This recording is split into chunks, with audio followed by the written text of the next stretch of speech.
This is Mrs. Satterlee, and this video is your Destiny Quest Basics tutorial. Destiny Quest is the homepage of the browsers on all the computers in the library. If you are looking for a book, you use Destiny Quest.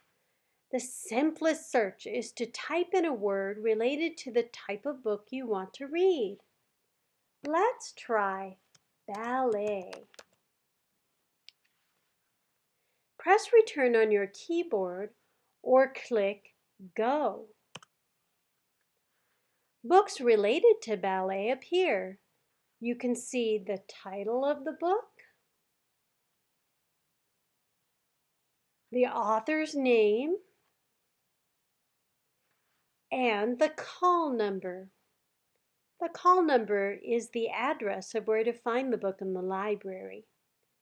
If you hover over the book, a window appears also showing the AR level and the beginning of what the book is about.